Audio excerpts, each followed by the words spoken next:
Hello, everyone. Well, it's been a long day of recording and getting used to all this technical stuff that I hate.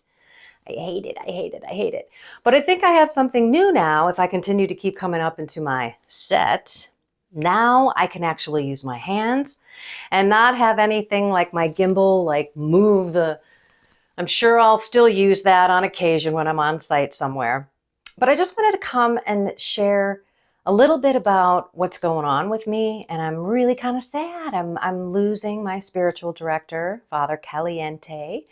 We're going to an evening mass and then a little goodbye celebration. He's leaving the Rockford Diocese and he's heading down to Springfield Diocese, and I'm going to miss him. He's only 3 hours away, but even so, he's such a holy man, has always been there for me. So I'm a little sad, but I'm happy that we're going to get an opportunity to say goodbye before he's permanently down there. And I just want to ask you, what are you doing to get help on the journey? Do you have a faith coach? Do you have a spiritual director? Do you have even a good spiritual companion? It's so difficult to find priests, and I know there are plenty of lay people, myself included, who offer faith coaching, life coaching. Some are certified, some are not. But ultimately, we all need help. All of us, especially on the walk. We need help with discernment. We need help to get out of a rut. We need help to learn how to pray, hear God's voice, discern spirits. We need help in our personal, our professional, and our spiritual lives. Everything needs to be centered around God. So if you're struggling with a prayer life and you don't have God the center of your life, the first of the greatest 2 commandments, then you are never going to be able to do the second greatest commandment, which is to love yourself and love your neighbor as yourself. It's impossible. It's impossible because I've tried it. It's only until I finally surrendered to God, allowed Him to come into my heart every single day, decided to structure prayer life around everything I do, including mental prayer for at least 15 minutes in the morning. We need to make decisions and act on those decisions so that we can live the most beautiful, joyful life without the craziness, that peace that surpasses all understanding, that joy that we have in the midst of what other people would look at as a horrific situation, a crisis. But yet, we're okay with it.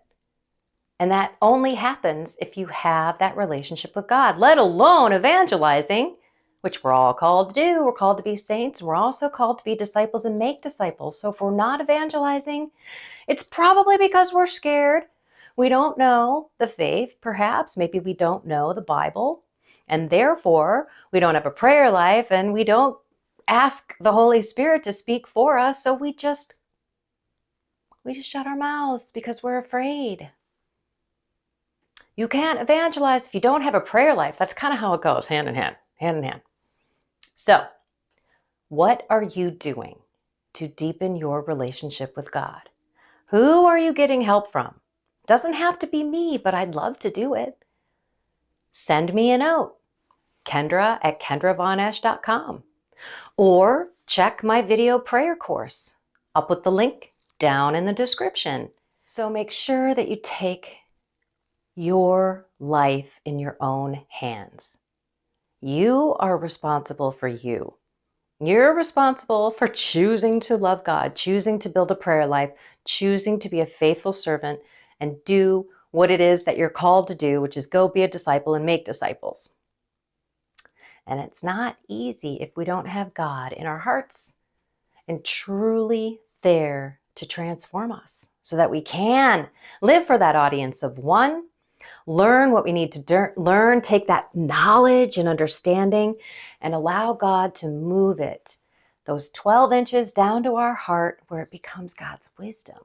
And I don't know about you, but we could all use more of God's wisdom. At least I can. Alrighty, everyone. I love you all. Decide and act. I've already had a podcast on that on this. You can go check out the podcast. I think it says some people decide, but many do not act, or something like that. Because it's real. It's real, and we're procrastinators, and we don't want to spend so much time in purgatory. Don't we want to, work out our salvation here on earth? That's what I want to do. Okay, I love you all. Thank you all for walking with me. It's been so wonderful. If you need faith coaching, let me know. If you want to check out the 40-day prayer course, it's in the description. And I am here for you. So blessed to walk with you. Have a blessed and inspired day.